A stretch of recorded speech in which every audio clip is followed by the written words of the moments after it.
for us. As Phil mentioned, there are games today that you can play that only can be found on Xbox.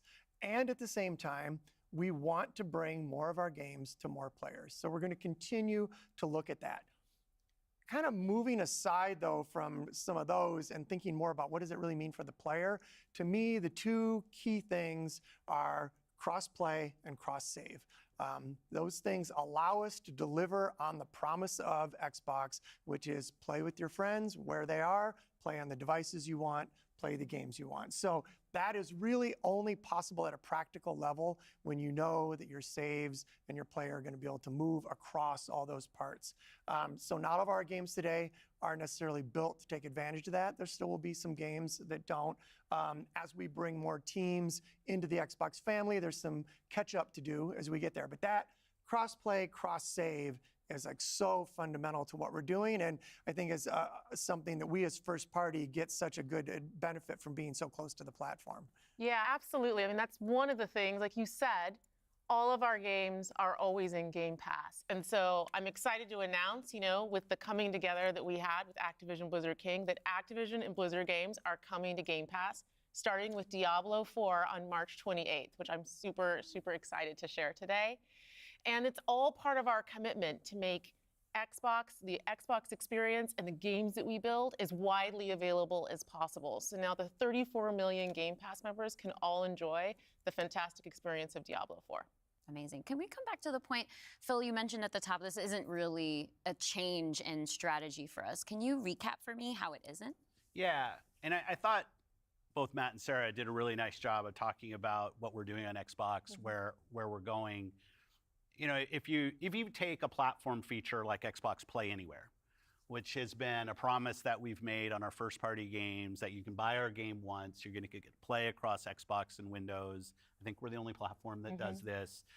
That makes it possible for you not only to play with your friends wherever they are, but to know that you actually have multiple entitlements to the games. I think that's a technology I would love to see applied to more platforms. But it is this view that people are going to play Xbox in multiple places. Whether it's play the games you want with the people you want, anywhere you want, whether it's content, community, and cloud, whether it's when everybody plays, we all win. Like, we've had different taglines, different strategy, kind of words that we've used, but always with this view that Xbox is a platform for creators who want to reach the most players. Our investments in xCloud, our investments in franchises like Minecraft and now Call of Duty and other large franchises so that we learn how to build those. This has been a strategy that we've been on for, I'd say, a decade. It's not about one device. It's not about games in service of a device, but rather the devices that people want to play on should be in service of making the games as big and popular as they possibly could be. Because really, a healthy creator community on Xbox, a healthy creator community in gaming all up, is the thing that all of us as game players should be voting for, because that's the thing that will lead to the best long-term success and growth in this industry. And my understanding, just from listening and learning from you three over the past few weeks, just understanding what's happening with Xbox, is that we see trends with player behavior where people are playing on multiple devices. That is the reality. And we have put some games out on multiple platforms before. So my understanding is that that's been good for players. How does that come back to the business with all of that in mind? Yeah, as you said, we have shipped games on other platforms. In fact, realistically, if you look with the addition of Activision and Blizzard and ZeniMax, we're one of the largest game publishers on PlayStation. We're one of the largest publishers on the Nintendo Switch, especially when you put Minecraft into the equation as well. And now we're one of the largest publishers on mobile platforms as well. And that's not something that we want to back away from. We want to continue to be building great games that millions and millions of people can love, and that they can play those games where they want to go play. But we do understand the business success that Xbox has to have. Us as leaders in this business, the system today, the system that all companies that we play video games from, is a world of you got to be growing your business. Growth in our Xbox business is critical to the long-term health of Xbox. Many people know I've been on Xbox for over 20 years.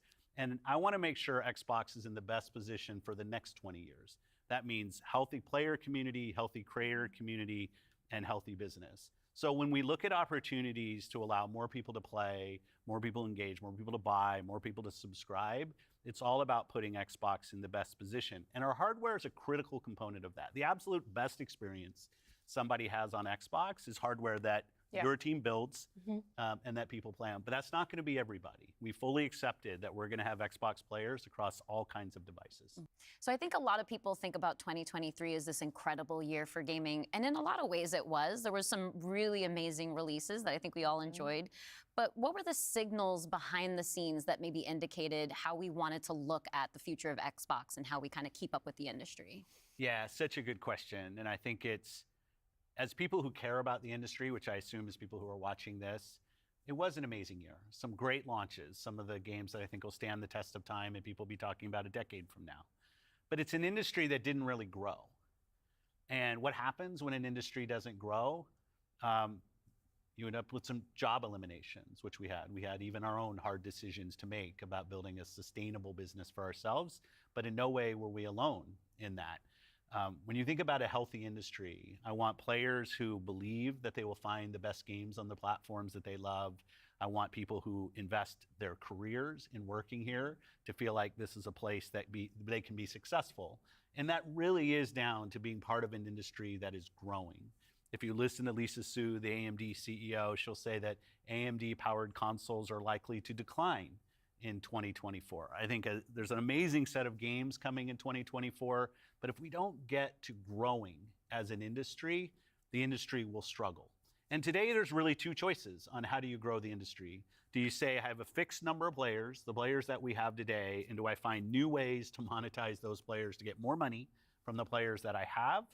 Or do you think about how do I expand the business I have by finding new players and adding those to the base of players that already play? Our focus on Xbox for the last decade has really been on that latter point of how do we make sure Xbox is growing for our players, growing for our creators, so those people are finding success on our platform, which will grow the Xbox business and put Xbox in a position to be very strong for years and decades to come.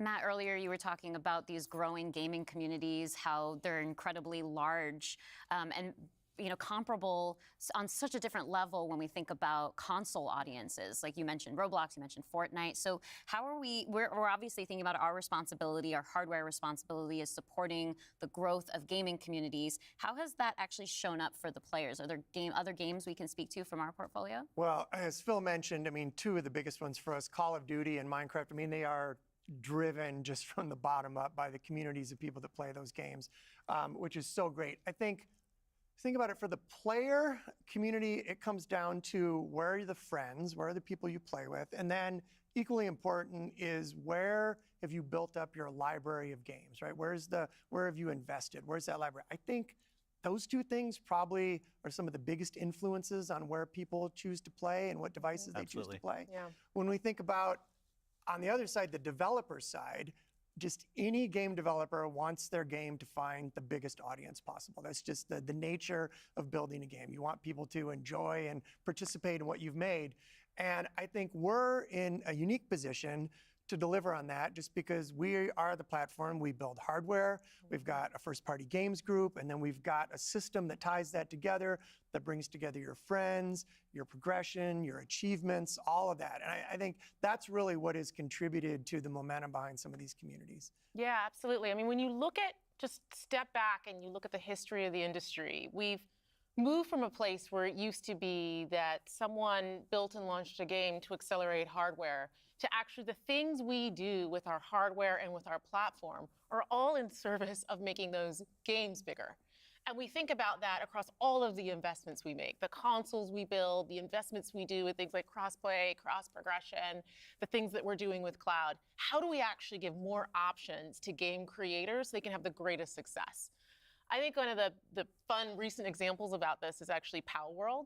You know, Palworld was able to launch, they were a game preview, they launched in Game Pass, they also simultaneously launched in Steam. And through the combination of those things, you know, Pocket Pair was able to have this outsized success, and it was the largest third-party Game Pass launch ever. And that's all because we give creators options on how they can launch their games. We've got subscription, we've got retail, we've got free-to-play, we've got game preview.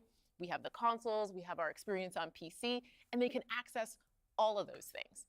And when we step back and we just look at the performance of our platform all up, we know it's working. We're at the highest level of users on console, the highest level of users on PC, the highest level of users on cloud ever. We have double-digit growth rate on PC and cloud, places where we're enabling creators to actually reach new players beyond the console ecosystem. And that's why we're leaning into it and doing more, because we see all those signals.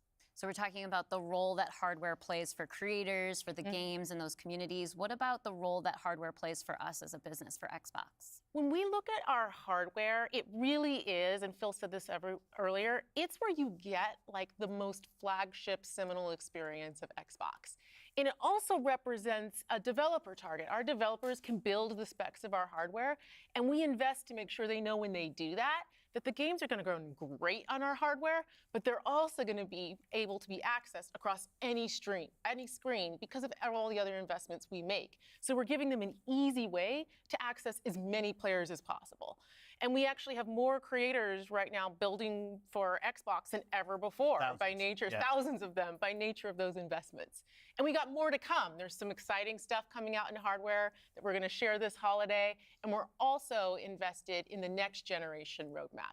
And what we're really focused on there is delivering the largest technical leap you will have ever seen in a hardware generation, which makes it better for players and better for creators and the visions that they're building. And then when we're talking about hardware too, there's these other considerations that are really important to our community, probably to each one of ourselves as well. When you talk about library, because I want to dig in on that a little bit more. You know, as we talk about cloud in the wider entertainment industry, there's conversations about streaming. How is that impacting how I own my content that I've invested in? So what can we say about our stance around game preservation? Yeah, you know, one of the highlights for me of being in this position was getting to stand on stage when we announced back compat coming to Xbox One. Like, it was fantastic. People were reading the teleprompter before I could read it. I'm a slow reader, and just feeling the energy in the auditorium as we were saying that, and online. You know, one of the cues I think us as being part of Microsoft take is looking at Windows and how Windows over decades has maintained software compatibility with things that are built on it.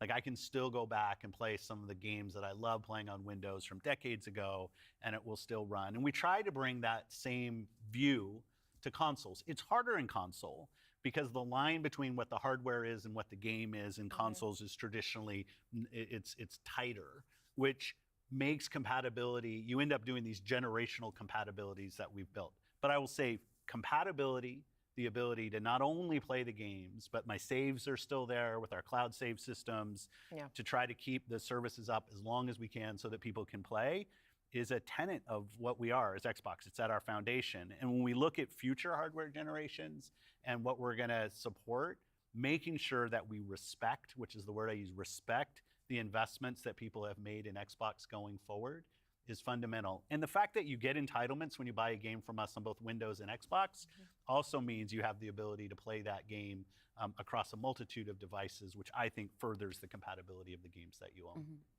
Can we go back to what Xbox stands for today? I think we've pretty much covered all of the elements, but if you could break it down for me. You know, when you play on Xbox, what we're saying is you're playing on a platform where you know the biggest games in the world are always going to be. You're playing on a platform where you get to access Game Pass. And all of the games from our incredible range of studios will always launch in Game Pass day one. And you're playing on a platform that's dedicated to you, like player-first features, cross-play, cross-save, cross-progression, backwards compatibility, being able to play your games in your library anywhere you want because of the investments that we make in cloud gaming. And so you're playing somewhere where you're investing and you know you get to take the games forward with you and across all of the screens where you are. And I think most importantly, Xbox is a place where you know when you're investing in Xbox, you're investing somewhere that is dedicated to making games more successful and creators more successful so that they can invest more to bring even better experiences to you all of the time. Yeah, just that investment in the studios is so, and we feel that as part of first party with the platform proximity. You know, it's kind of amazing now to look out across all the studios we've got and just be reminded that we're now one of the biggest development organizations in the industry. What does that mean for players? It means that the biggest games are going to continue to come to Xbox. And this 2024, the year coming up, we've got more than 10 major releases coming up. Great stuff. Hellblade 2. We've got Diablo expansion. We've got Avowed, Ara, the Indiana Jones game. And there's more in development, which I think we're going to be able to share more about at our June showcase coming up pretty soon. Well, I guess I should get ready to work on that show. Well, thank you all for showing up on the podcast today, and we'll see the rest of you this June. Thanks, Tina. Thank you.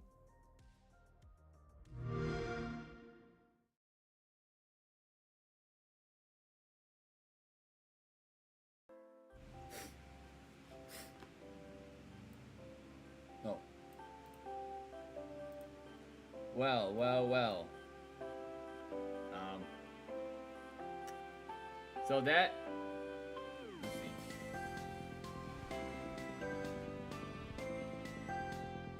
You guys should be able to hear me.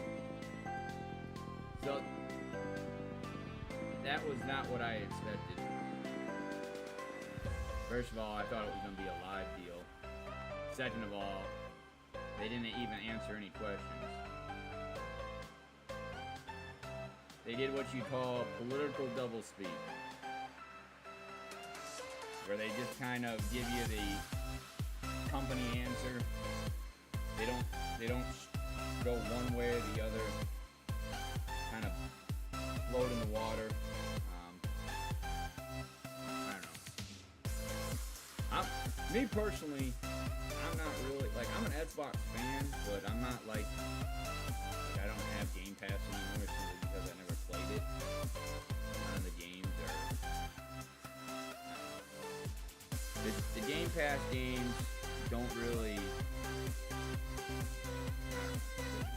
I don't want to say they're garbage, right? But they're not my type of game because I don't play a lot. Almost all the games I play, but most of the games I play, they look good and they're just newer. I just tend to play newer games. And I know some of the most popular games aren't even, your newer games. But yeah, so I don't know. It's really weird what they were going for.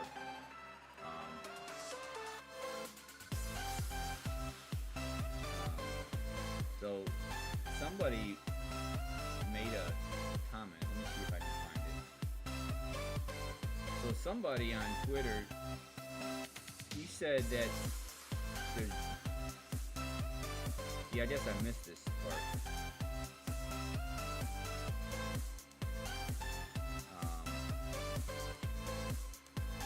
So there are 4 titles going multi-platform.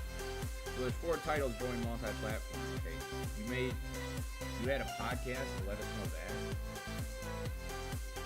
I mean, look, dude, I'm all for more information, man, but it's like.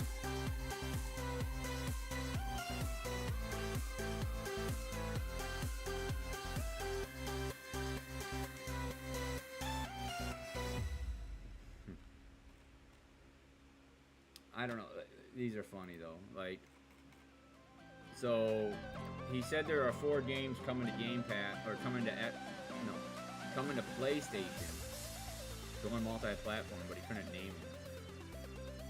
I must have been in the shower when he said that.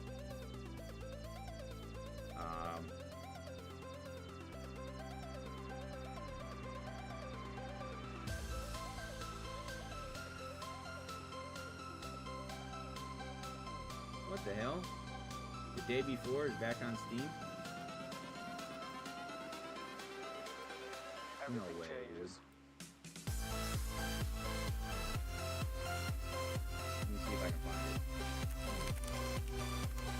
So I'm on some new medication, so please bear with me. Well, I'm not on, it's not new medication, but it's... So the Day Before...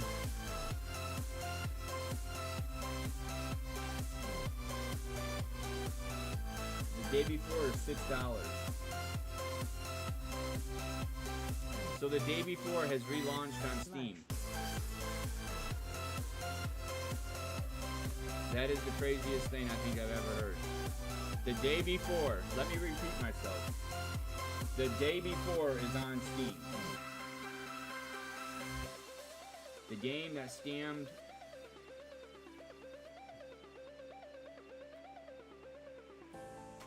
I don't know, is it worth it for $6?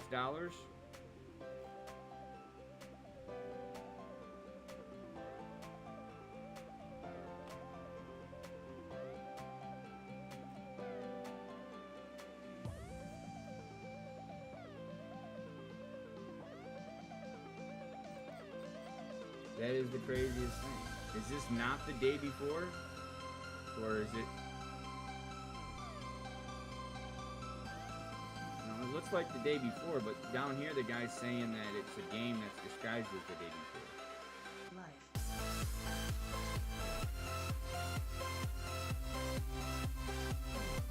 They probably, you know what they probably did? They probably argued that what they released is a game, but not a $50. Because you can argue that what they're charging now, what is it, $5.99? You can argue that that's worth what they're giving you. I mean, you could argue that. There's games that cost that don't give you these type of graphics. I'll tell you that. Now, there's probably games that cost that. That are probably smaller in scope too. But that's crazy, man. I thought they were getting sued or something. We'll add it to the wish list. I was fine when you pulled me down. You said the stars would answer. You said our prayers were written down. I was fine when you That's pulled crazy. me in. You were forced to be human, and then the world came after, and I had never questioned it. And they said it was wrong. So, yeah. That's wild, man. I never bought the game, though I was a fan of Last of Us. So I looked at. I probably would have bought the game if I didn't watch so many videos on it. They have their Discord. They have a new Discord.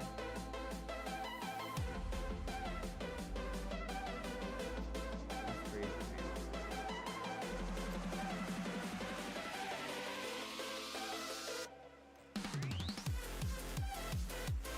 That's just mind-boggling. But yeah, guys, the Day Before is back on Steam. It's only $5.99 though.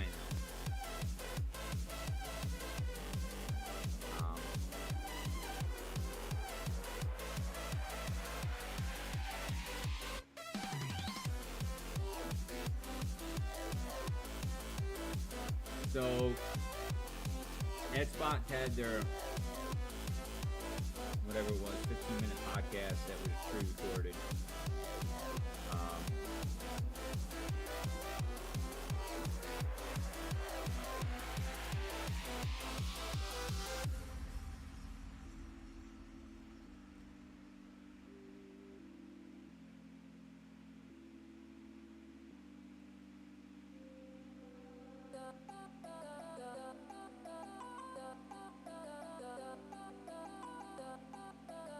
So, anyways, I just hope you guys are having a good day. Like I said, I changed my medicine up today, so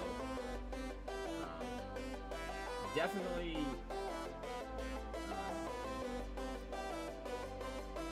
can tell that it's working, but I won't really know until about 3 or 4 weeks. That's when it kind of gets into my system. Actually, probably in a week or something, because I've been taking this medication for about 2 months.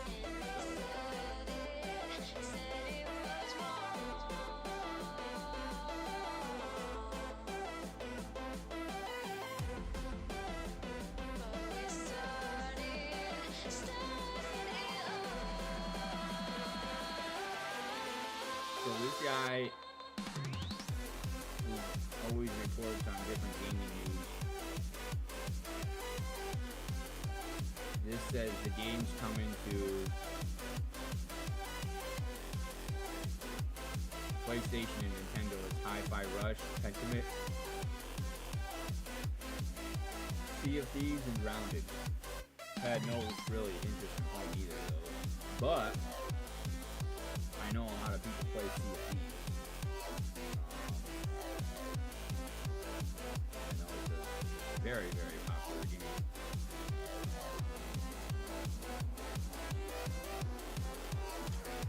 That's crazy, man.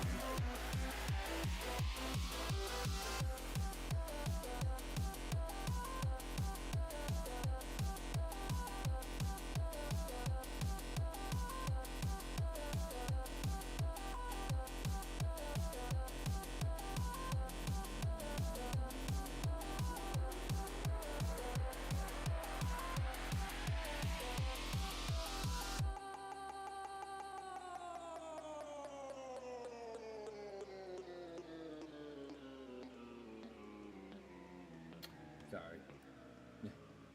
No, I love you guys, man. Thank you guys so much for the support, man. I really appreciate it. I'm feeling pretty good, you know. I'm just, you know, like, got a lot on my mind, thinking about a lot of stuff.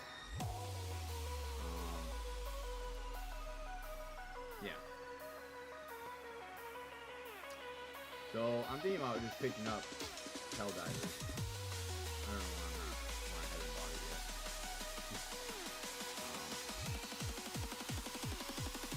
I don't know. I should buy it, but being a weirdo.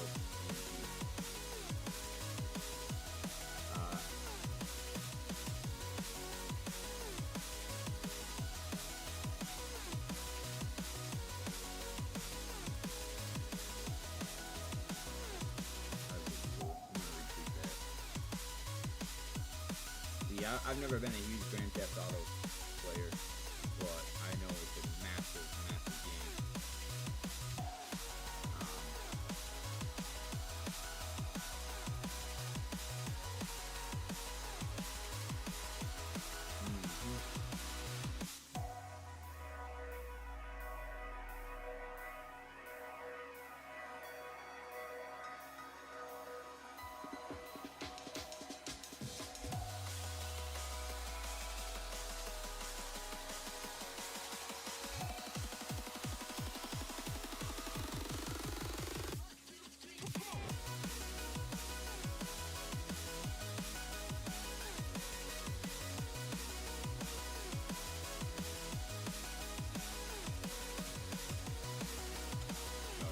Anyways, I hope you guys are having a good afternoon. I'm feeling pretty good. So Diablo 4, we did say Diablo 4 is coming to Xbox Game Pass.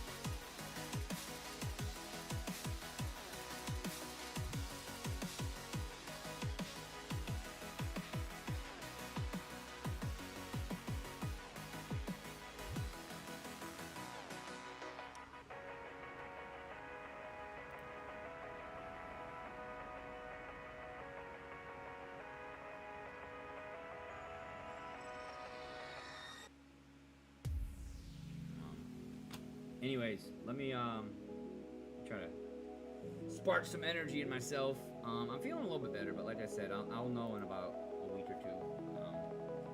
Just trying to just trying to get my anxiety and depression right. Like the medicine I was taking was, it either wasn't working or it was working very little. And I debated if I wanted to do that, simply because if I did that, I know I hate changing my medication around because it's always, you never know what you're gonna expect. You never know the side effects. You never know any of that. And I just don't like it. And it can really, yeah, it can really throw you for a loop.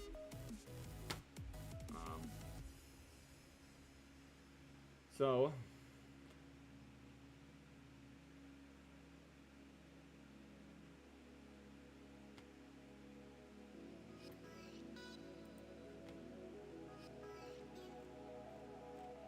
I'm gonna try to de-stress a little bit.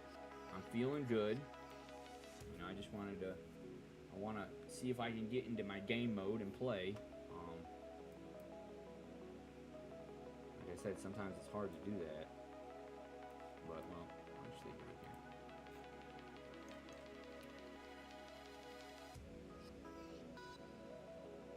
right here. Studio Boss says it will never add PvP. Says, and for anyone looking for it, I recommend Tarkov. That's hilarious.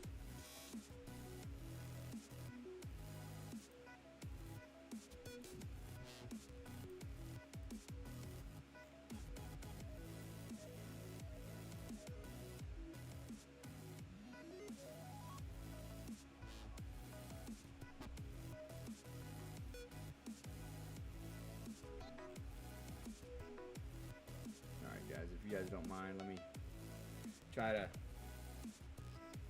inject some life into myself, because like I said, my medicine, it's working. You know, it's calming my anxiety, but sometimes it does too much. But like I said, after about a week, yeah, doesn't it, Zoe? I just started some new medicine, brother, so bear with me. Well, not same medicine, but much stronger dose. And so it's definitely working. It's not that type of meditation that normally you can see working, but it's definitely working. And it's one of those things where I don't want to say it gets worse before it gets better, but some of the side effects that you go through, one of two things will happen. In 2 weeks, because it's the same medication, so my body's used to the medication, just not used to the dose. So I don't gotta wait 8 weeks to see, or 6 weeks to see if it will work. But in 2 weeks, one of two things will happen. Either, well, one of three things. Either one, it stops working, which is a possibility. Two, it continues to make my brain kind of foggy and just be so potent. You know, it could be, you know, it might just be so potent that it's always going to be giving me the feelings it is now, and I don't know if I can deal with that. Because now my body's just in shock for taking a new dose of something, you know? It's just, you know. And plus, kind of the placebo effect, where you're like, you're expecting it to change you. But, and the actual best outcome, and dude, if this happened, I'm telling you, I would celebrate on stream for about 3 hours. If I could actually come on stream and say, you know what, guys, I'm actually feeling better in general. You know, this is like 3, 4, 5 years in the making. And I decided that, you know, I wanted to try something different. But the ideal situation is after a couple weeks, I no longer have the feeling I do now, and it translates into the medicine starts just working. Meaning I have my energy back. I'm more outgoing. So that's what we want. Can you imagine? Just sit back for a second. Can you imagine a stream where Tony is not worrying about himself, not stressed out, not feeling weird feelings, like a normal, just being normal, having fun, engaging, smiling? You know? Just thinking about that, it means a lot to me. Just thinking about the possibility of that happening is very, very emotional. Because you know, you go from, Tony, this is how you've been for the last 4, 5 years, way before you started streaming. And then you can actually say at one point, and this has been my dream for a long time, my dream, not goal, dream, to be able to no longer have these feelings of stress and anxiety.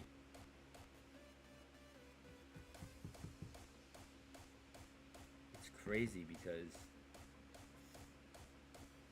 I just tried this medication, this dose, about a year and a half ago, and I took it and I started feeling a certain way, and then I went like a whole week without taking it, and then I would take it again, so it was like pointless. Like I was taking it, I'd take it for 2 days and not take it for 4, take it for a day, not take it for a week, and that's not good.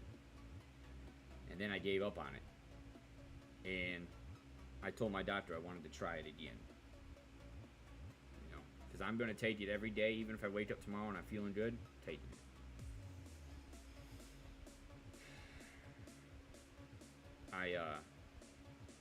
I looked up on Reddit. Reddit's an awesome website, man. I mean, there's a lot of shit on there, but there's a lot of shit on every social media platform. But there's a lot of people who like to explain themselves, and especially when it comes to giving their experiences. And I just typed in 150 milligrams versus 300, which is the change of dose I had, and a lot of people had that. They had something to say, because a lot of people start off at 150 milligrams of Wellbutrin. Sometimes they go to 300. Well, it seems like many times it works. Sometimes it doesn't. Many times Wellbutrin didn't work at all. But there's also, and I hope to God I don't have to do this, but there is also a 450 milligram. Now that, you know, who knows? Maybe after I get used to this, maybe I might need to up it again. But it's kind of crazy thinking of that. I mean, I know it's like, well, if you need it, you need it, and that's true. Remember, this is supposed to help my depression, so my depression usually turns into anxiety. Or, say that right? My anxiety usually turns into depression. I think I got that right? They're very similar, even though they're two opposite ends of the spectrum. You know, because anxiety is thinking about the future, depression is thinking about the past. But they're very similar. There's people, and when I was reading these Reddit posts, I kind of want to share it with you guys. Some of these people have the same exact feelings and thoughts that I have. Like, the same exact. And I was reading these comments and I couldn't help but like, wow, that's me. Everything from how they act, to the OCD, to the being irritable, to the stress, to the waking up and not feeling like you have to take your medicine. That's crazy. So,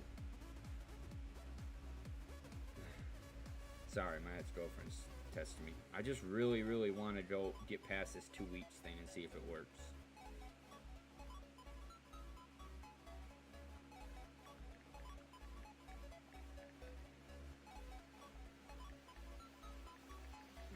Let me, because it's work, because it helps with my depression. It's gonna sound weird. Because it helps my depression, and basically, for lack of a better way of explaining it, it gives me a little bit of anxiety. Gives me a little bit of motivation, if you will. That's better, motivation. One of the things it does is it neutralizes my emotions. So it's not like a zombie-like state, but what it does is and it did. The 150 did this when I first started taking it. So like when I take it, think of like all these emotions I'm having before I take it. You know, nothing crazy, but like I'm feeling a little excited, little this, little this. It kind of tapers all those down. And so what it does is it tapers all those down, and when it does that, it's essentially leveling you out. I guess that's a better way of saying it. And when it levels you out, when you think of being leveled out, you know, it's just like, I guess, the internet, if you will. It's going to have dips. You know, it's going to be like a, what do they call it? Flat line.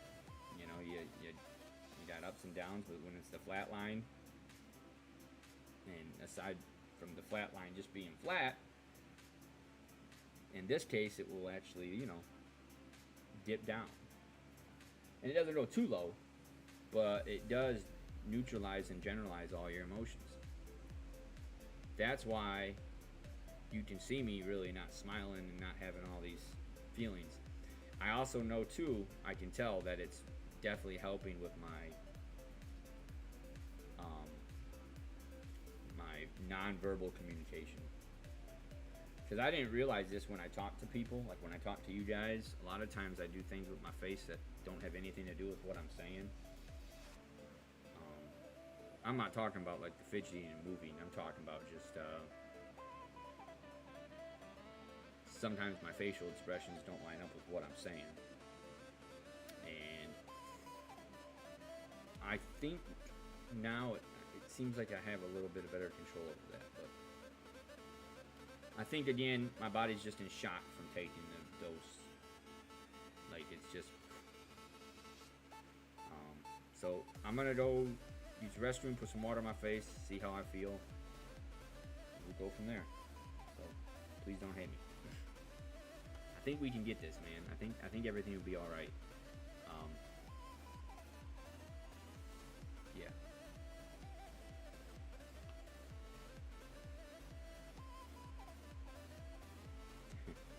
Damn. It's not making me tired. It's just I'm not used to being relaxed. I love this medicine, I really do, but I'm not a huge fan of a medication to relax me, because usually relaxing means calming. Calming means what? Drowsy. Now, it may not be crazy drowsy, but it's kind of like a, you know, I don't smoke, but I would say it's along the lines of the way people feel when they smoke. When they feel calmed and relaxed, they usually feel somewhat tired. Maybe not crazy tired, but they feel a little bit of a, you know. So I'm trying to not feel like that, but I think it's just kind of what comes with it, the medicine, especially right now since I'm just now, first night taking it. All right, I'm gonna use the restroom. I want to share my experiences with you guys because I want you guys to know what's going on. I really didn't. Part of me didn't want to stream, but I told myself I want you guys to know what's going on. I want you guys to know how I'm feeling, what I'm going through.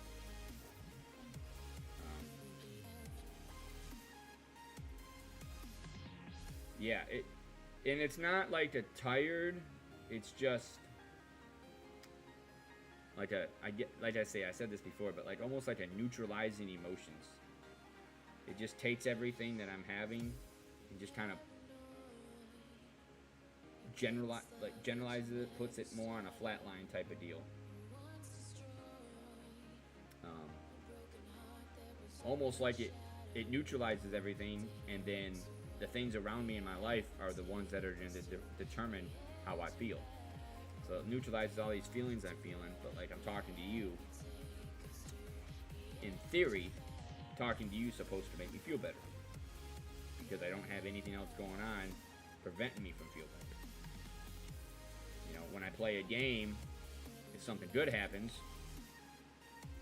I should feel good.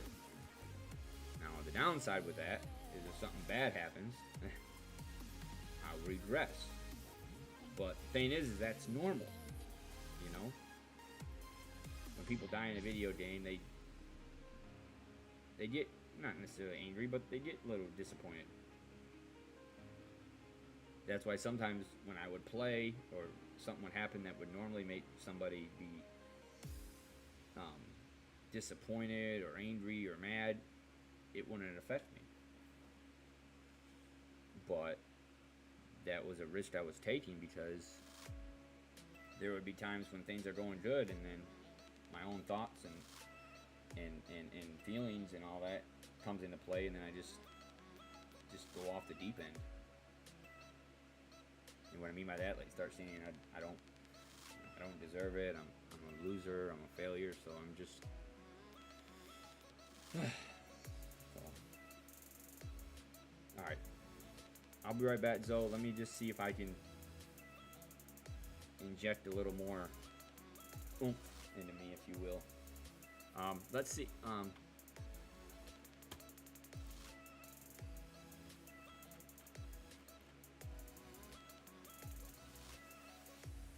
Alright, guys, just give me a second. I'll be right back.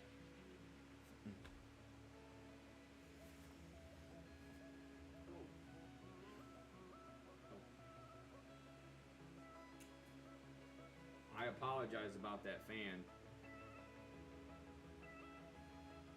I'm sorry about that fan, Zoe. I didn't realize it was on.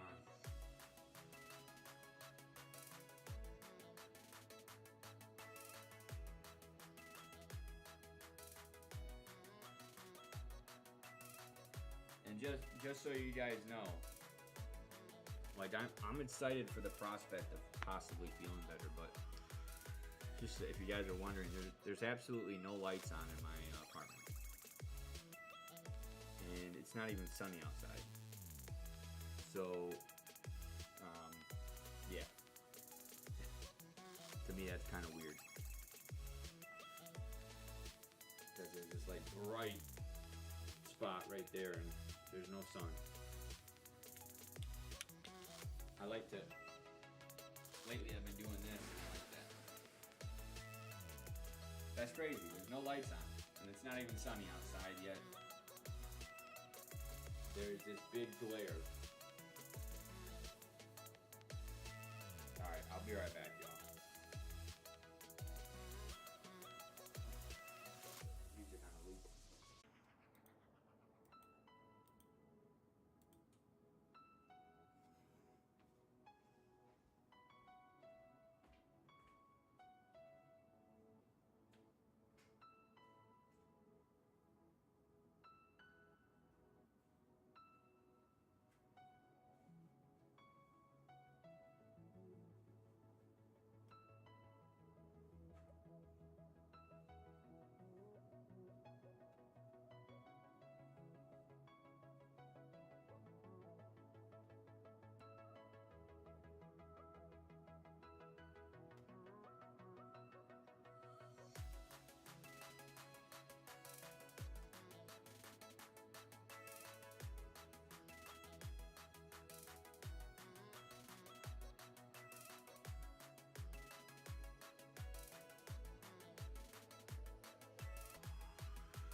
All right. Oh,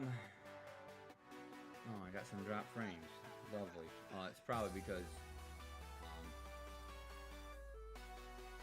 Well, we'll keep an eye on that.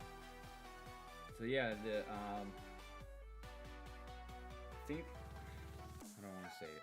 I'm gonna give it a shot, but I think I might have to sit this one out. And not in a bad way.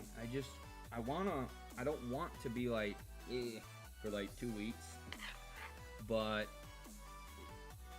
it's like I don't really feel any of the feelings I normally would feel when I'm having a bad stream. I just feel very almost like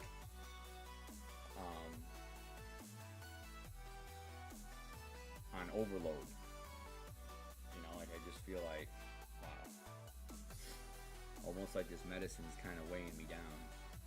You know what I'm saying? Does that make sense? So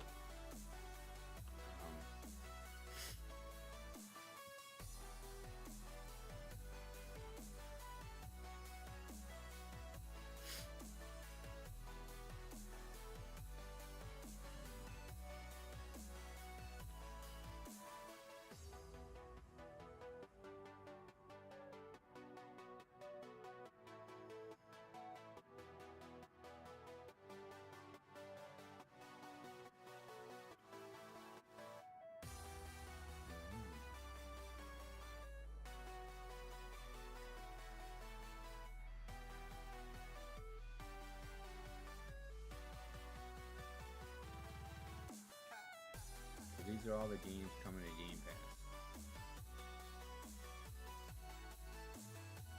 Or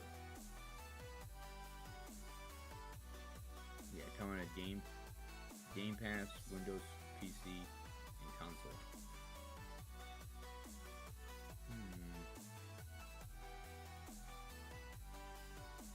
Interesting.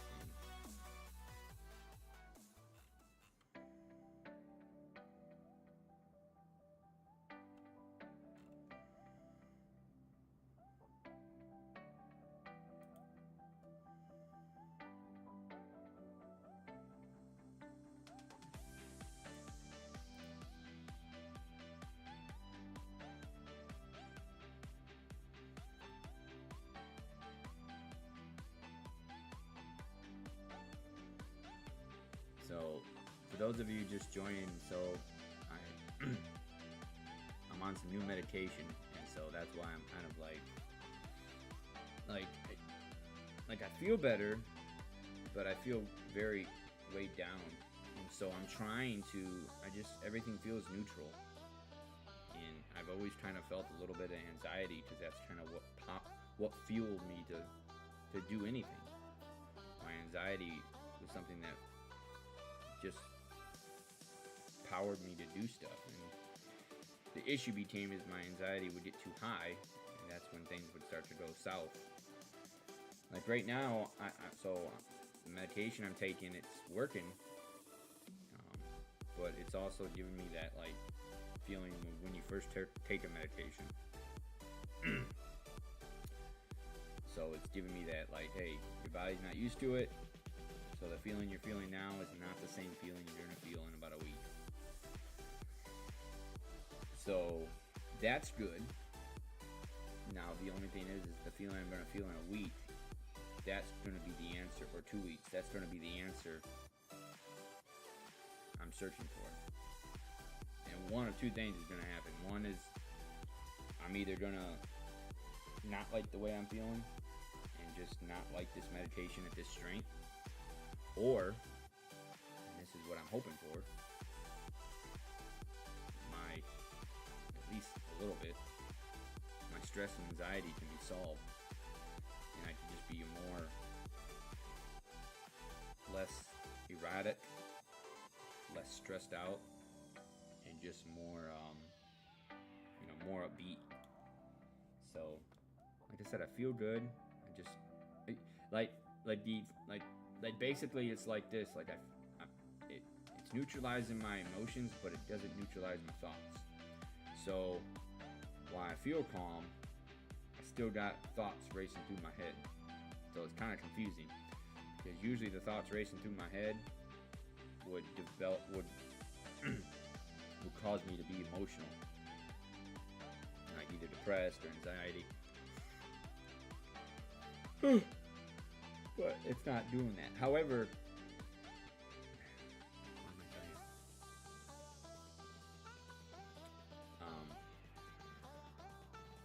like when if I'm feeling like if I have these thoughts in my head, it's not necessarily making me feel a certain way, but it is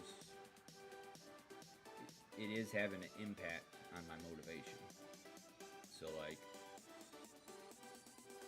I'm thinking about stuff, always thinking about stuff that normal people probably wouldn't think about because they're gaming, they're streaming. But I'm thinking about stuff, and so why it's not taking me up the wheel of crazy emotions, it is motivating me.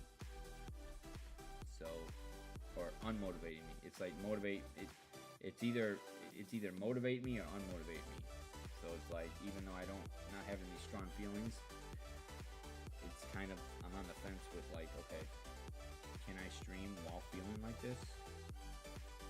And I want to, I really do. But I feel like that maybe if I start gaming, the feeling will just be so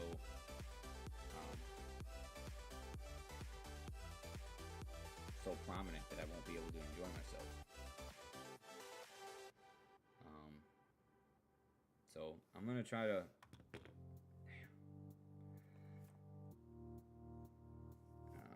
Man, this sucks. I'm gonna try to put some water on my face. I'm gonna try to figure this out. If not, I might have to pull a plug on it and just. Maybe by next week things will be okay, but definitely by the following week. When I stream, I'll be able to give you guys a better answer. But let me see if I can, inject that jolt, if you will, back into me. All right. Let's see.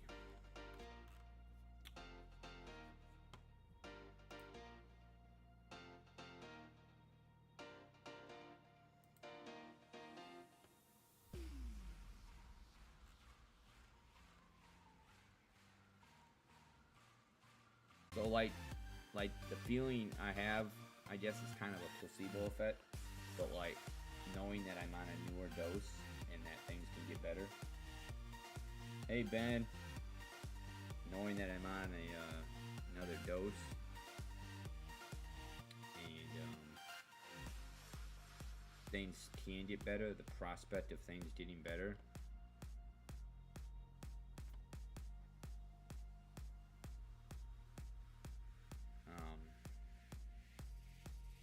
Stupid stuff. It's a good feeling. I just feel like if I can get my emotions under control, man, I can really take streaming to the next level. I just know I can.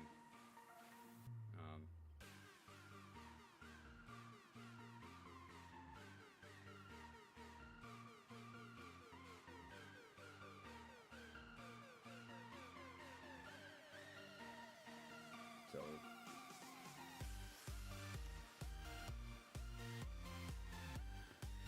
all right, let me see.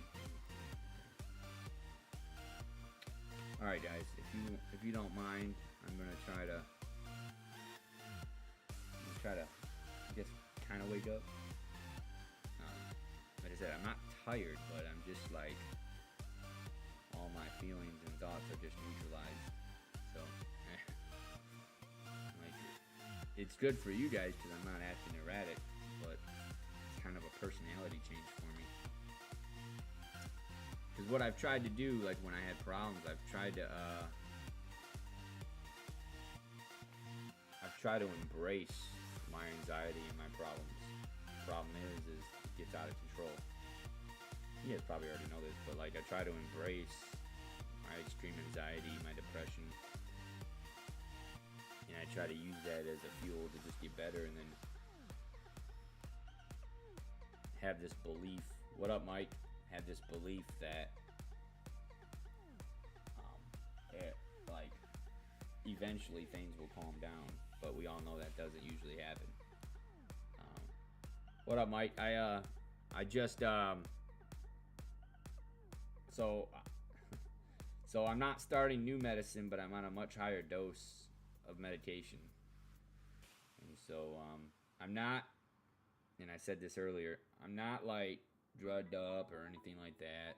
Well, I guess I kind of am, but I'm more so like I'm flatlined. Like I don't have all my highs and lows, so I'm just kind of middle of the road. And I just started taking it today, so I got to give it a couple weeks before I can see what it's going to tell me to do. Like, is it going to work? Is it not going to work? So, like, right now, I don't have my excitement that I would usually have. But, like I mentioned just a minute ago, I don't have my erratic behaviors. You know, I'm just kind of here. And I think my body's in shock from taking something of such a high dose. You know, it's kind of like when you take, I don't know, if you've never smoked weed and you smoke weed. I don't smoke weed, but I know this is how it is. You never smoke weed and you smoke weed, it's going to be a little more potent. It's going to hit you a lot harder. And so, yeah. I did some, I know this one sounds silly, but Reddit is a good place for stuff like this because you can read people's experiences. And so I was looking up, you know, when people increase their Wellbutrin from 150 to 300. And a lot of people said that the 300 works for them, but they also said the first few days or the first couple weeks were just they stayed out, they fought it out, because the first 2 weeks the symptoms they were describing is the exact symptoms I'm having, kind of like foggy, lightheaded, not too bad, but like just very, very neutralizing, calming. Is it you know, I turned it down here. I turned it down because of feedback. It seems like my gain was really high. Let me do this. How does that look? How does that sound? Is it still too low?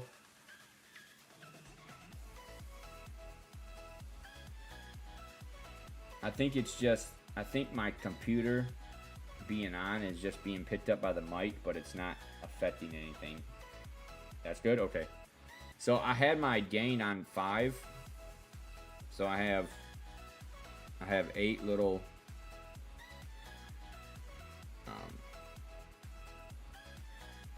lit up, I don't know how you want to call them, LEDs, and 8 being, the 8th one being the loudest gain. I've always had it on 5, and basically what it was doing was if I was very silent, not clicking anything, not touching anything, there was a lot of feedback in the mic. Now, I think the feedback, I don't think you guys heard, because I had it like that for so long and you guys didn't really notice it. But the mic was picking up something. And my guess is, having the gain up, the mic is picking up my fans in my PC. Now, even though the mic is picking it up, I think it was so insignificant that you guys weren't hearing it. You know, sometimes a microphone can pick something up, but that doesn't mean anybody hears it. And so I was playing around. I was like, how do I do that? Get that, I guess you could call it, noise down, and you guys still be able to hear me. So I dropped the gain down to 3. It was on 5. I dropped it down to 3. And then I dropped the volume. And then you say it's too low, so I upped the volume. So the volume's maxed out, but the gain's only at 3. So it probably will have to be turned up if I'm talking and playing a game that is loud, like a shooting game or something. But yeah, that's why I had to.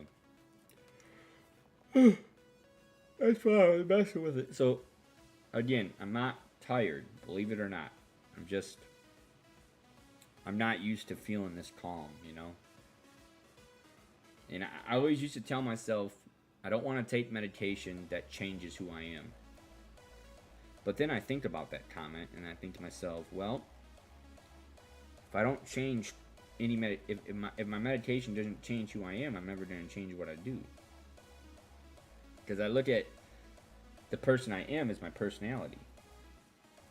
I always say, don't change for anybody. You don't want your medicine changing who you are. You know, and a good example of that is taking medicine that makes you feel like a zombie all day, you know? Yeah, you don't have no issues, you don't have no thoughts, but then you're like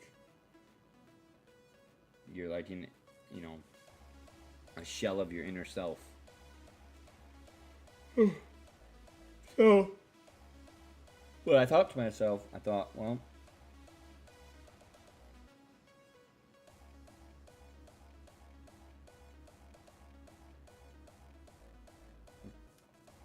you mean, oh, I see what you're saying. Like when I'm not on meds, or is a better way to word that, you need to figure out what sucks less. Like, need to figure out what you're willing to deal with almost. Are you willing to deal with like the side effect of the meds or the anxiety? So, I see what you're saying. Kind of like pick your poison sort of thing. You know. I'm going to remember that. That's actually a good way to think about it. That's actually a great way to think about it. So, I know what it's like without or with lower meds. And I think the lower dose med I was taking, it stopped working. Now, the crazy thing is, when I was looking up this stuff on Reddit, a lot of people had that experience. They were taking 150 milligrams of Wellbutrin, and it was working at first, and then it stopped. And I think back of how I acted over the last 2 months, and it was the same as the previous 2 months, meaning you guys probably didn't even know I was on medicine unless I told you, which is not good. And so... because that means it wasn't working. So,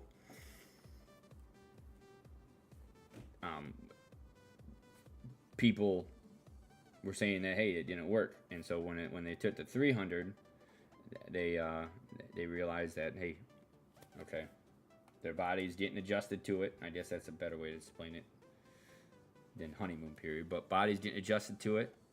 They had all these side effects, and I didn't know this. I didn't know like side effects went away after 2 weeks.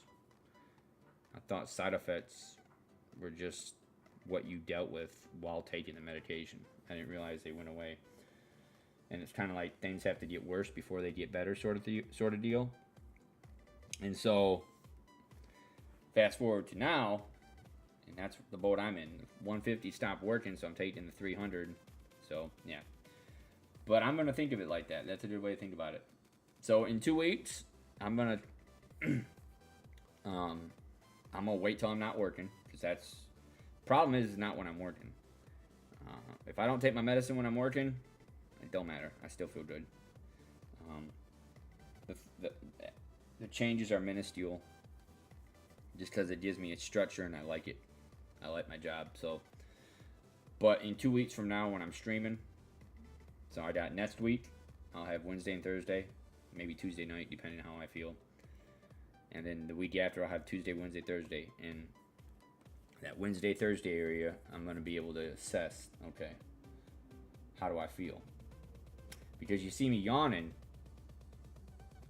I'm here to tell you, I drink a big-ass cup of coffee. And so, and it's cold brew. It's the Starbucks that you get in the stores, the big thing. It's like less than the price of a large Starbucks drink that you get in their shop. And so yeah, so it's not like I'm, I wasn't prepping for this. I definitely, yeah, because I knew what was gonna happen. And the crazy thing is, the medicine I'm taking, like usually these type of medications you don't feel, you feel when you're not taking them, but when you're taking them you don't really feel them. Usually medications that you feel are controlled substances, the ones that you don't get refills on, the ones that are just harder to get a refill early. This is not a controlled substance, but it's something that I feel. It's crazy. Like, and I'm guessing that might be because I've been taking it. I've been taking the same medication for 2 months, and this is just a higher dose. But this is the first day I take it, and I feel something. Like I actually feel. Yeah.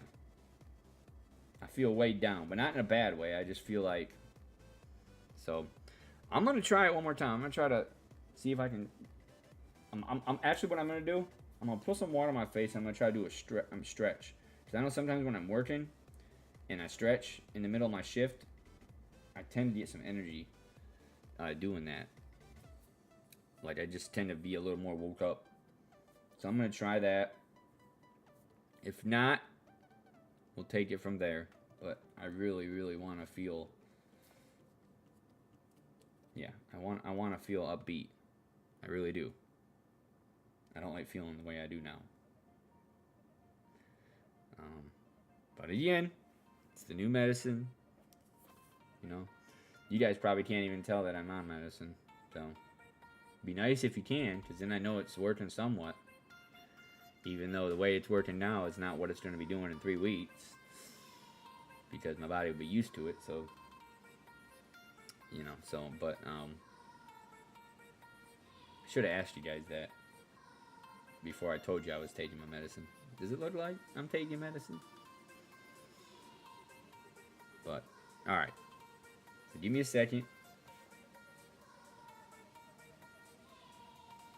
Let's see if we can make this happen. Alright. Give me a second. I'm excited. I want this to work, man. Yeah, no, I definitely am. And like, I like it, but it's not my personality, but it might be my new personality.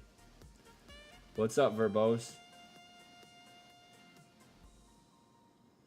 You know what it makes me feel like? It makes me feel like how when I see people who smoke and are chilled out. Now, usually those people are really relaxed, but the feeling I feel now, it reminds me. I don't smoke. I never have. It reminds me of people who do smoke and how they're just chilling, relaxing. And so, minus the need for snacks, minus the glazed eyes, minus the public knows you're fucked up look. So, kind of like all the benefits of smoking without smoking. Like, oh, here we go, man. Here's a pill of marijuana. Swallow that. Right, Dory? Dory says, I love DJ streams. They put me to sleep every day. Is that what you tell people? I love Tony's streams. They help me close my eyes every day. Well, thank you, Dory. I'm glad they excite you that much. Yeah. That's awesome, Verbose. I'm not gonna explain to everybody, but I'm taking some new medication, so I'm not my usual self. But this might be the new me. So we'll have to see. We'll have to see. But I'm trying to inject some energy into myself.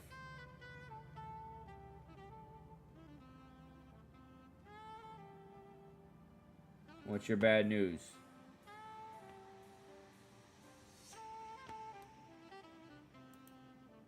You gonna beat me up?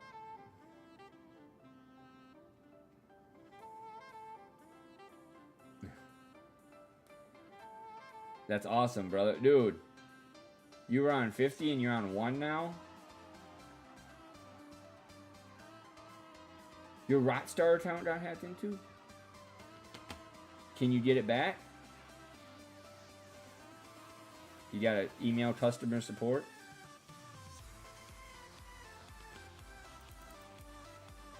There's gotta be a way to get it back. But Zoe, that's cool, man. Do you when you do the juice, do you do the disposable ones with juice, or do you have like an actual like I have one of these, so I want to. Why is this all?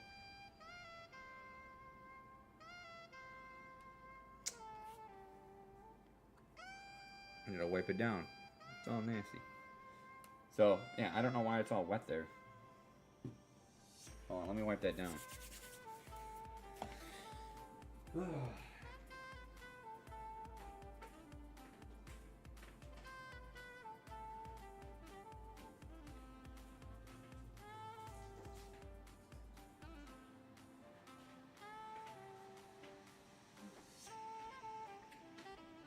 But, yeah, when I quit partying, I quit smoking, and one of the things I used to do when I didn't have cigarettes is do the whole nicotine thing on the juice with one of these guys. And but when I stopped going out, I stopped all that. So it was kind of really easy to stop that. But I know smoking, yeah. I know, I don't know if I was addicted to cigarettes, because I only smoked when I drank, or sometimes when I drove long distances. I never was the type of person who'd be inside and I'd say I need to go outside for a cigarette, or just have a cigarette inside.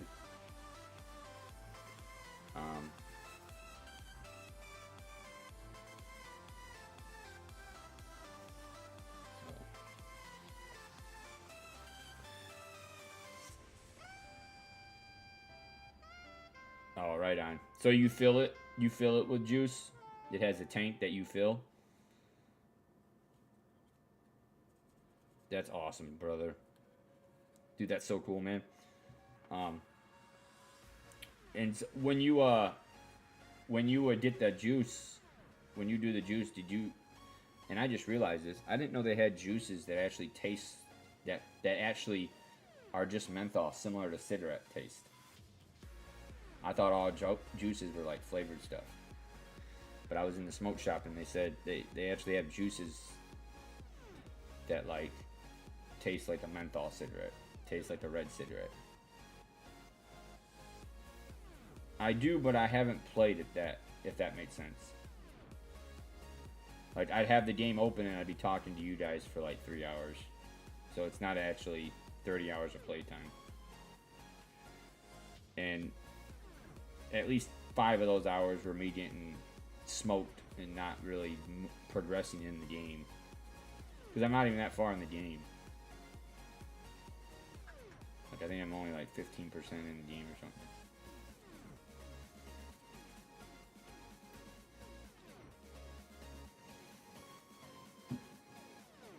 Really? Why?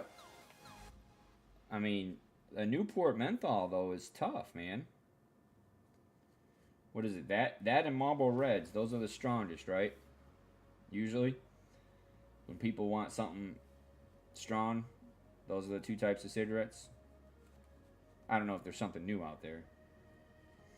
But I know that was the two types of people who wanted a tough cigarette would get. Oh, that's what I gotta do.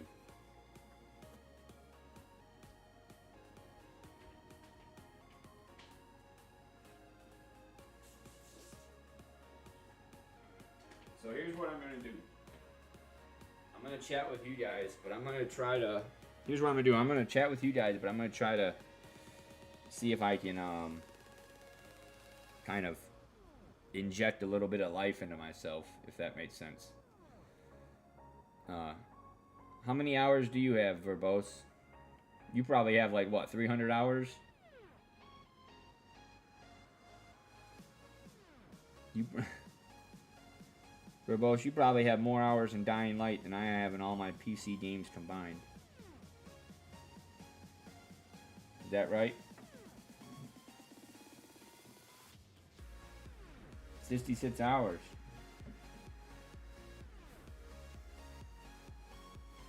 It's probably 64 more than me. Because remember, when you play, you just jump into the game right away. When I play, I boot up the game and I sit down and keep yapping away at the mouth. So it's like Tony, you've played Dying Light 2 for 30 hours. Disclaimer: 26 of it was open on the desktop screen while streaming.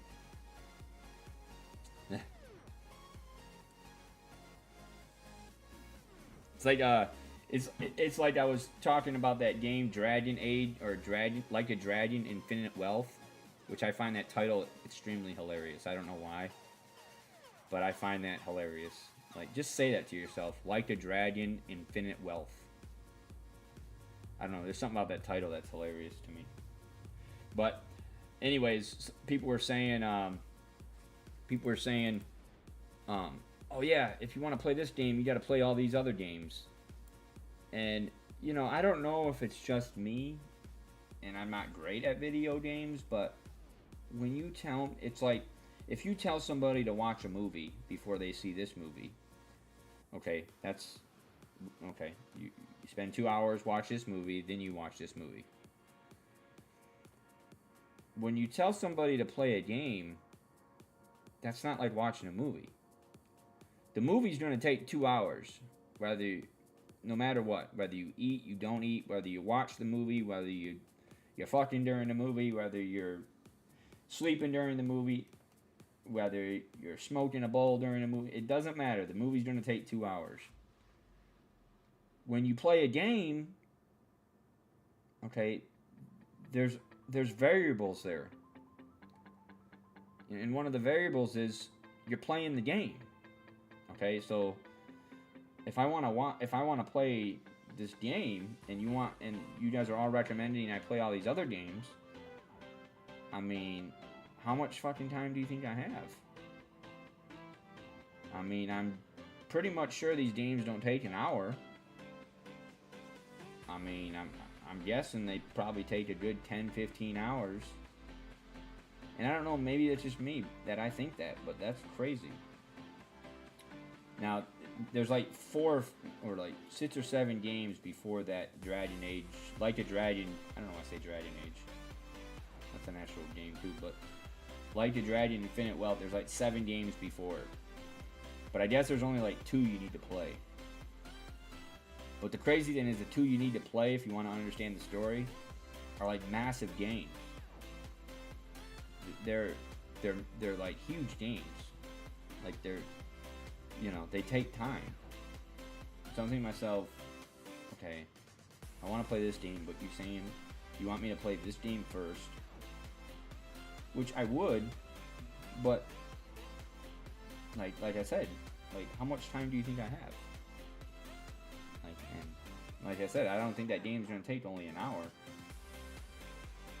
Anyways, I just find that funny when people like tell people, hey, if you want to understand the story, you gotta play these other games. You know? Alright, well let me spend 300 hours playing those other games, and then by the time I get to this, it will probably be discounted or delisted.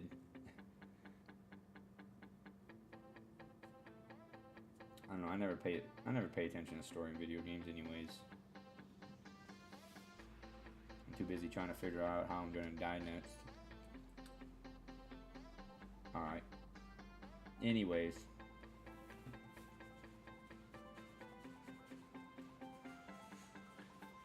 I don't know if we're gonna fear you for both. You don't seem like the type of person that we need to fear. But we can pretend. How's that sound?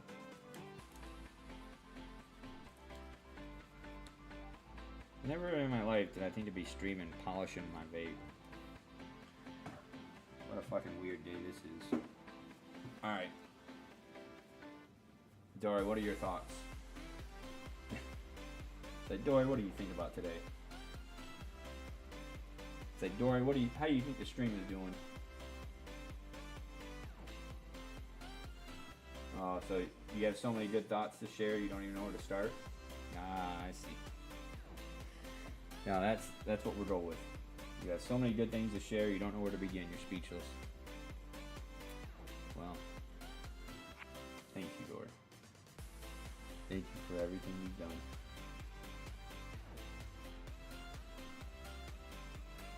Even though I force you to... It's like, Dory, thank you for everything you've done, even though I force you to sit near me while I stream. Even though I purposely put you in camera view. Thank you for supporting me. Alright. Here's what I'm gonna do. Because I want a game. I'm gonna try to relax for a second. And use the bathroom. Put some water on my face. I'm gonna see if I can do this. Because I'm also thinking too that maybe the first day or 2 days or 3 days might be different than... There might be a thing, you know, there might be an effect that I feel the first 3 days that I won't feel on day 4 through 13. You know, maybe day 1 is like different. But God forbid, if I feel like this in 2 weeks, hell no, I ain't taking this stuff. No way. No way I ain't taking this stuff. But I don't think it'll be like that. But alright, give me a second.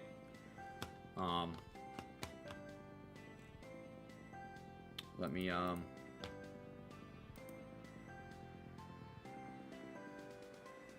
but I have no clue why I'm watching one big while I'm on Twitter, but I don't know.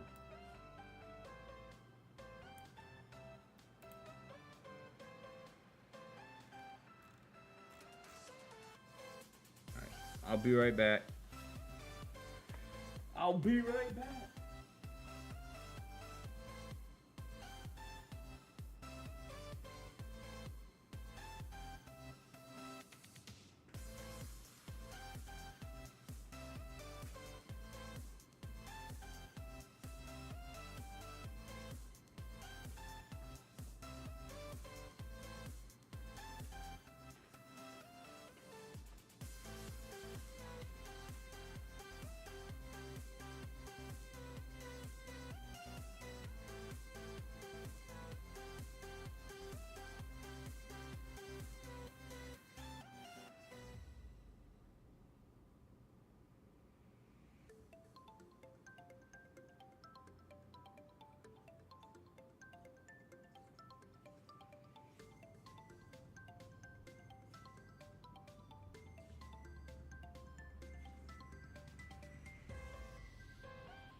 All right.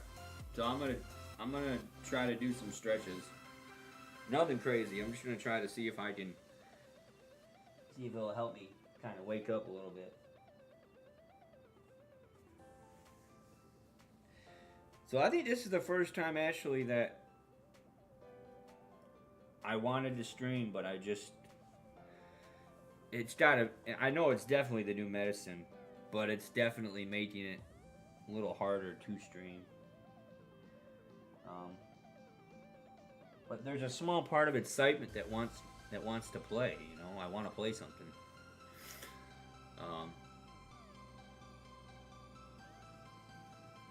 But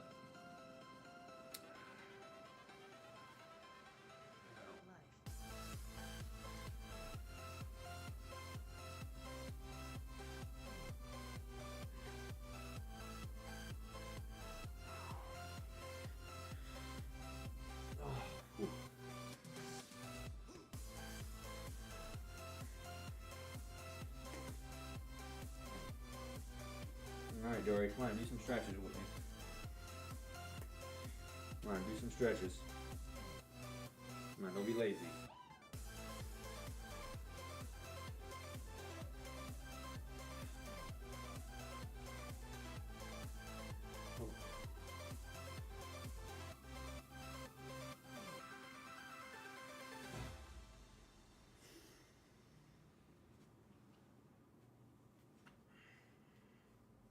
I was fine when you held my hand.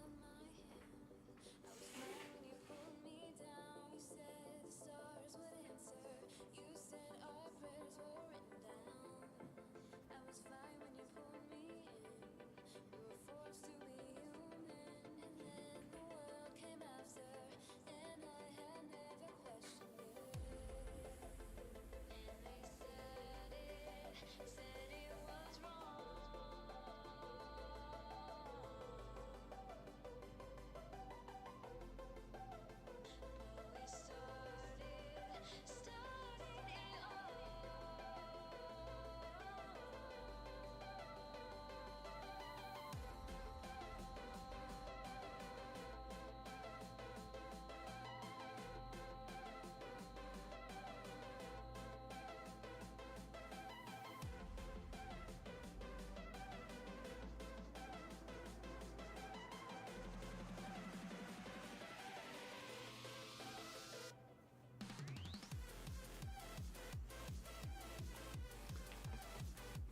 Alright,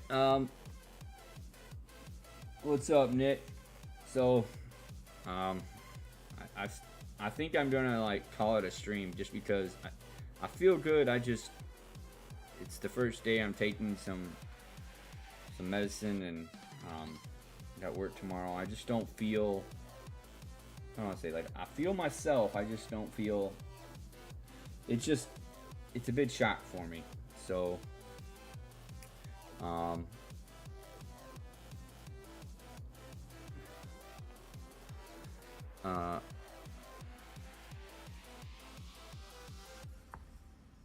Yeah. So, anyways, I'm gonna call it a stream. I'm feeling good. I'm just well, no, because I started some new medication, and well, no, a newer dose of medication, and so basically, I feel not emotionless, but I get that feeling that my body hasn't adjusted to it yet. And I don't feel anxious, I don't feel stressed, I just feel like I guess not heavy, but I just feel very I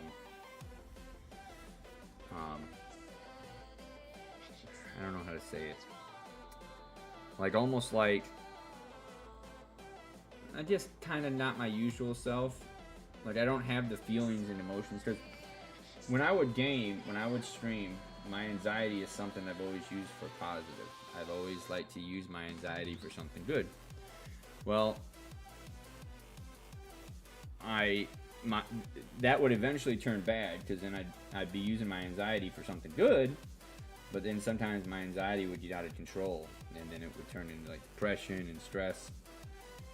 And so, and I'm not trying to make an excuse. And so, the medicine I'm taking, it's the same medicine, but it's just a different dose. And basically, I'm trying to get that under control more, because as of right now,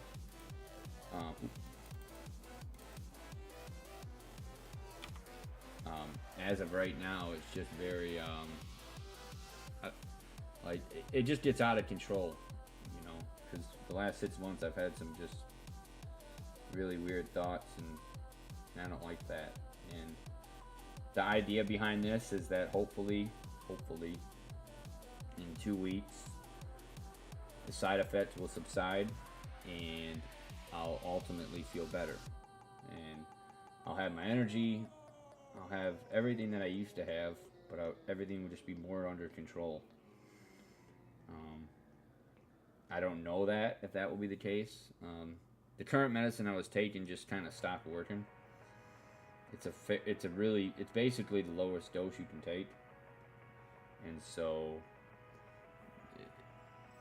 a lot of people, I did some reading on Reddit, and a lot of people have moved up from the dose I was taking to the current dose.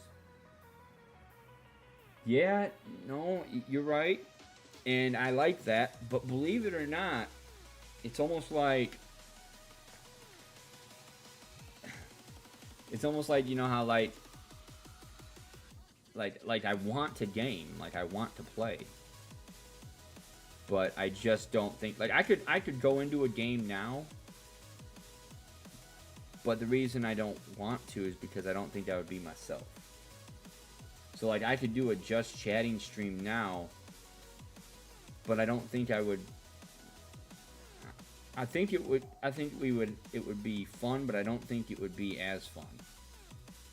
Just because I have this, and I want, like I said, I really want to. It's hard, man, because it's like you can't really, you know, sometimes you can kind of trick your body, and you know, or if you feel a certain way, you can try to push it aside, but it's like, for whatever reason, this is some potent stuff, like it's potent medication.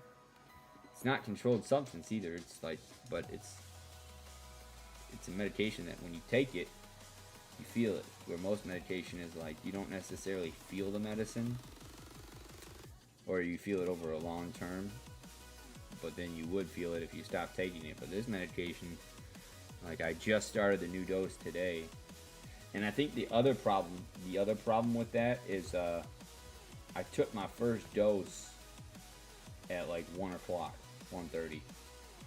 So that was a big issue because I woke up late, and so I should have.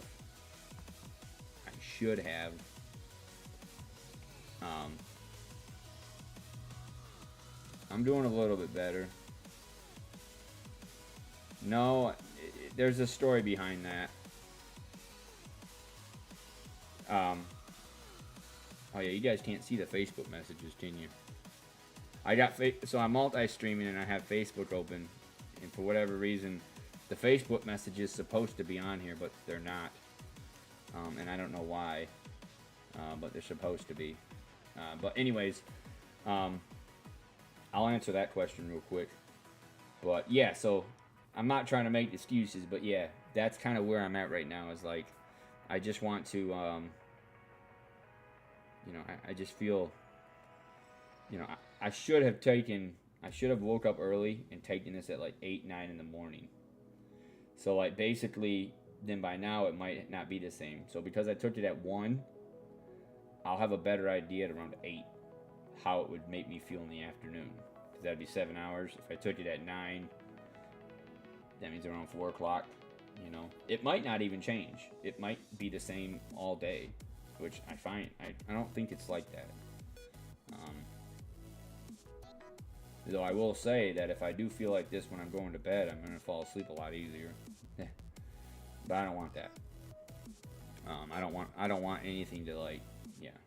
I hate taking anything when I'm sleeping, because no matter what, if you don't get 7 hours, no matter what you take to help you sleep, you always feel groggy when you wake up. Even if it says no groggy, you know, when something promotes sleep and helps you sleep, even if it wasn't wasn't intended to.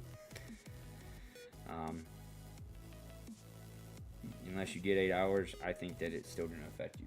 And the last thing I like doing is waking up feeling tired. It's like the worst feeling. Like you're waking up and you're still tired. But you're not tired from not getting a good night's sleep. You're tired from being groggy. But as for the Steam Guard, so basically what happened, I was logged into Steam on my desktop, on the desktop app. And so, you know how sometimes you click on a link and it opens Steam in the browser. So follow me here, and I learned some things doing this, but I just kind of thought that whatever I was doing was because of what I was clicking. So somebody who's in my community sent me a message, and I realize now that this was a hacked message. But they said, a gift for you, bro. And this came from an account by somebody who actually talked like that. And I didn't look at the link, and it said Steam community, but it wasn't the actual Steam website. It had like a Z in it. So I clicked that. Now mind you, at the time, so when I clicked that, it opened up something in my browser, and it opened Steam. I thought the official Steam website in my browser. Now I do have Guard active, so what ended up happening is I put in my credentials, and I put in my credentials, and then a thing popped up on my phone for me to approve. Now, I should have read what that thing said, but I didn't. I just hit approve. I now know I should have read that. Also, a 5-digit code got texted to me. Now, I know sometimes, and I know now, a 5-digit code only gets texted to you if it's going to confirm that you want to change your information. Well, for whatever reason, I thought the 5-digit code that was being sent to me was to log into the browser of Steam. So I already had Cyberpunk open through the app, but you know how sometimes Steam wants to approve your login on a desktop browser. So, me being dumb, I thought that I hit approve on my cell phone without seeing where it was coming from. And then when I entered in the 5-digit code on Steam, on the Steam to confirm, I thought at first it was to confirm my login in the browser. But what it was doing, and why I got that 5-digit code directly after hitting approve, is when I put in my credentials on the fake Steam website, he got in, I hit approve on my phone, and like 10 seconds later, 15 seconds later, I had that 5-digit code. So what happened is he got in, and then he hurried up, took off the number, took off the email. When I entered in that 5-digit code, again, I thought that 5-digit code was just for me to get in on the desktop browser. You know, because I know sometimes companies do that. But when I entered in that 5-digit code on Steam, now mind you too, I have Steam Desktop open, which is the real Steam, and then I had the fake Steam open. And then I also had the real version of Steam open. So I had the desktop version of Steam open, the app. I had a browser version of the real Steam, and then a browser version of the fake Steam.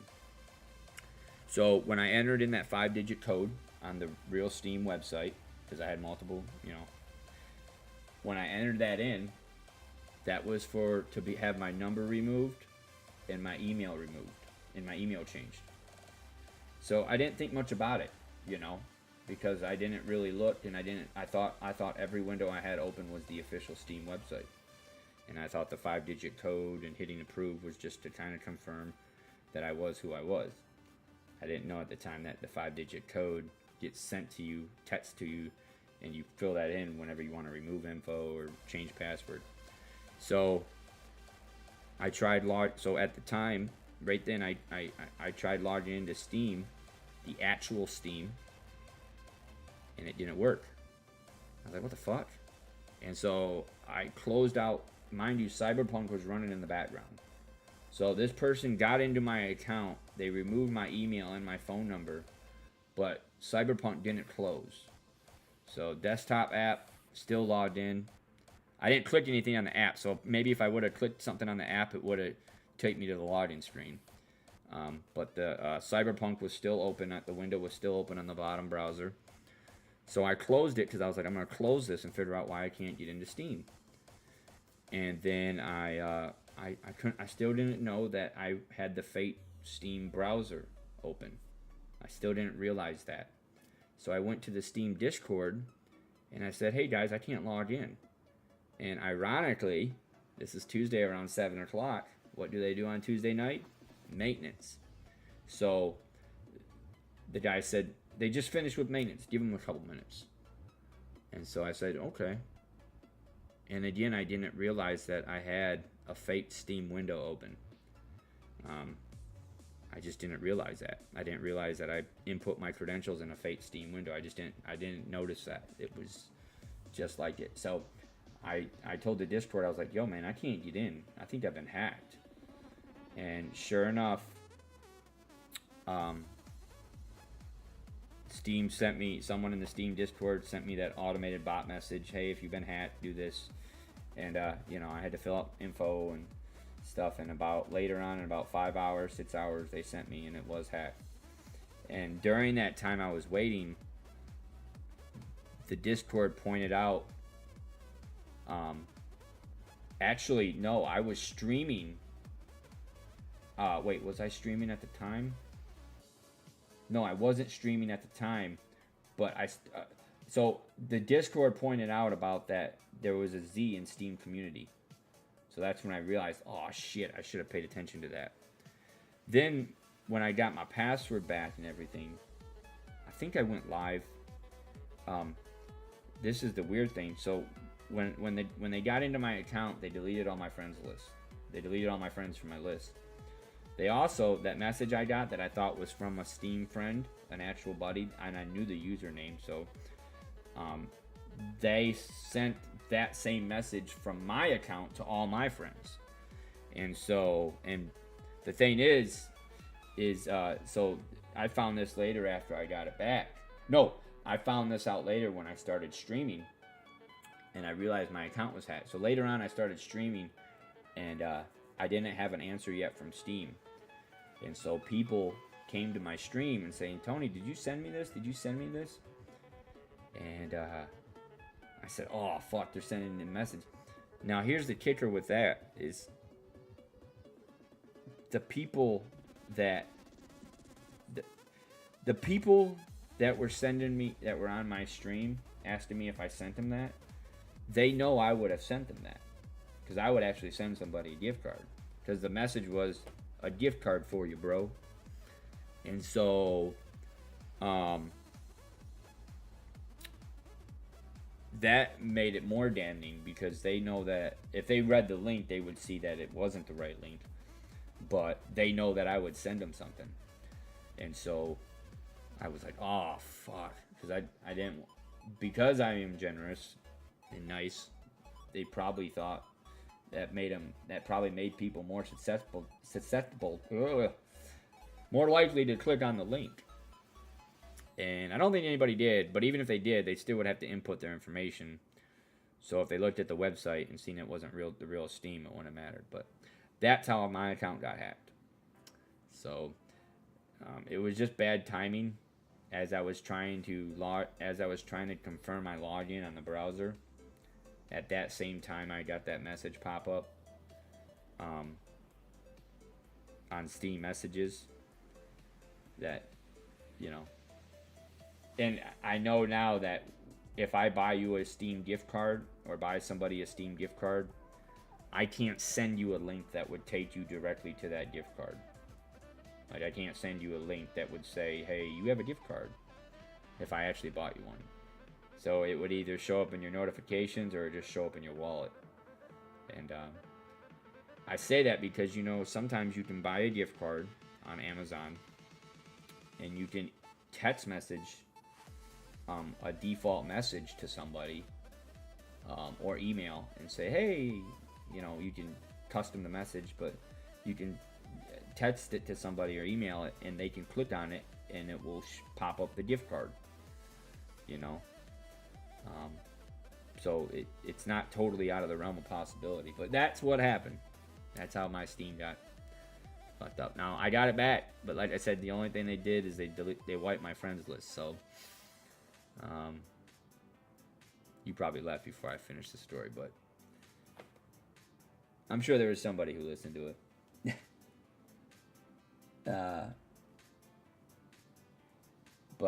Yeah, that's what happened. Yeah, so really stressed out about that because I was worried that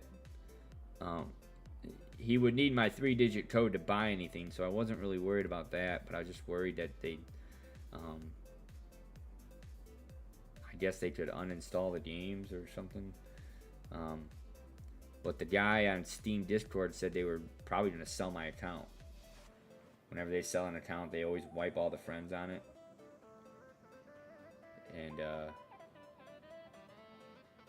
And I've been on Steam. I mean, I haven't been playing PC, and I don't even know how I got on Steam, but I've been a member on Steam for 10 years, which is wild because I've only had a PC for like 4. So, I guess way back in the day, I had a Steam. Well, way bad, but back in 2014 or 2013, I had a Steam. I don't know why, because before that, I never had a computer for Steam. But probably just randomly created the account. But anyways, yeah. So, all right. Well, I'm gonna try one more thing. Well, actually, you know what? I feel good, but I just wanna, you know, I'm gonna wait. I'm gonna pick up Suicide Squad and Helldivers next week. Message. Oh yeah.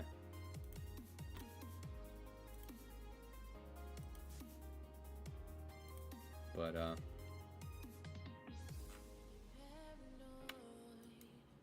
so anyways, guys, yeah, so I'm gonna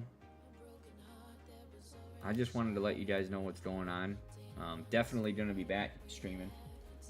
Worst case scenario is I just won't be taking this medication in 2-3 weeks, and who knows, maybe I'll be better at it, you know. I mean, but I'm taking this with the hope of feeling better and doing better and being better and not being so erratic and crazy, and definitely not having suicidal thoughts and being down and stressed out.